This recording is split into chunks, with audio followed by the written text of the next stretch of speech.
বাপ পরিশ্রম করতে করতে হাতগুলো লোহার মতো হয়ে গেছে, ছেঁড়া জামা নিয়ে বাজার করতে যায় বাপ।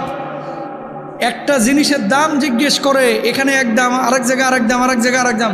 একটা লাউ কিনতে 4 দোকান ঘুরে, যাতে করে একটু সহজে লাউটা কেনা যায়, একটা সুলভ মূল্যে কেনা যায় লাউটা যেন 2 টাকা কমে আমি কিনতে পারি। এই জন্য 5 দোকান 7 দোকান কিন্তু বাপ ঘুরতেছে।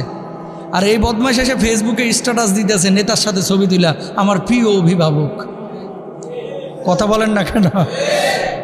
বাপ ঘাম ছুটায় ফেলাইতেছে রিক্সায় পেডাল মারতে মারতে, বাপ চাকরি করতে করতে লুঙ্গি মুঙ্গি ছিঁড়ে ফেলাইতেছে, বাপ জামা ছিঁড়ে ফেলাইতেছে, বাপ সন্তানের জন্য পরিশ্রম করতে করতে তুলার মতো হাতগুলো লোহার মতো হয়ে গেছে রাজমিস্ত্রি কাজ করতে করতে। আর ছেলে গিয়ে লিডারের পেছনে চামচামি করতেছে, ছবি তুলে ফেসবুকে দেয়, আমার প্রিয় অভিভাবক। তোরে কয়দিন খাওয়াইছে তোর অভিভাবক? কথা বলেন না কেন?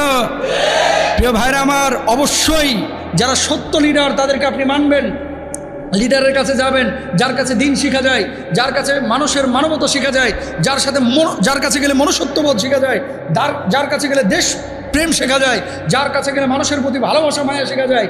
এইরকম মানুষ পাইলে অবশ্যই তার কাছে যান।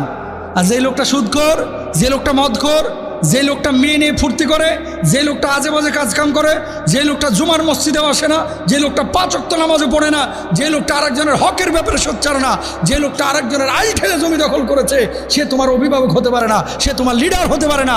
তুমি যদি সেই লিডারকে সমর্থন করো, তুমিও তার সাথে তার সাথে হাসরের ময়দানে উঠবা। ঠিক কেনা ভাইরা? সুতরাং ব্যক্তি নির্বাচনের ক্ষেত্রে এগুলো খেয়াল করতে হবে প্রিয় ভাইরা আমার। হ্যাঁ, তোমার বাপ 26 বছর তোমার জন্য কষ্ট করতেছে, বাপরে কোনোদিন একবারও বললা না আব্বু তুমি আমার প্রিয় অভিভাবক। আব্বার জন্য কোনোদিন মনটা তোমার কাঁদে না। আর ওই চটি লিডারের জন্য তোমার কলিজাটা ফাইটে কান্নে আসে। বুঝতে হবে তোমার ভেতরে সমস্যা আছে প্রিয় ভাইরা আমার। আবারও বলে, আমি লিডারের বিপক্ষে না, আমি পাপিষ্ট লিডারের বিপক্ষে।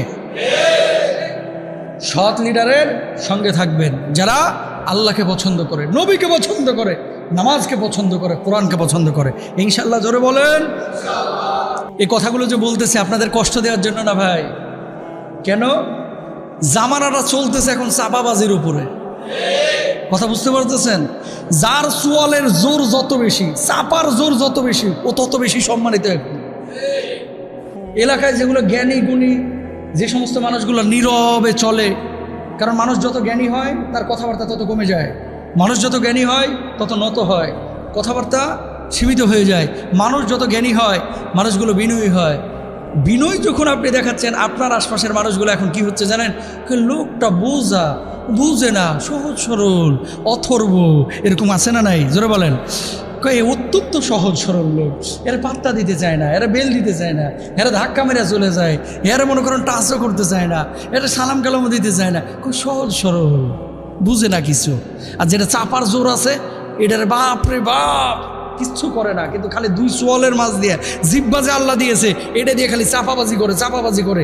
এগুলোরে মানুষ সম্মান ইজ্জত করে। চাপাবাজরে সম্মানিত করবেন না, সম্মান ইজ্জত দেবেন না।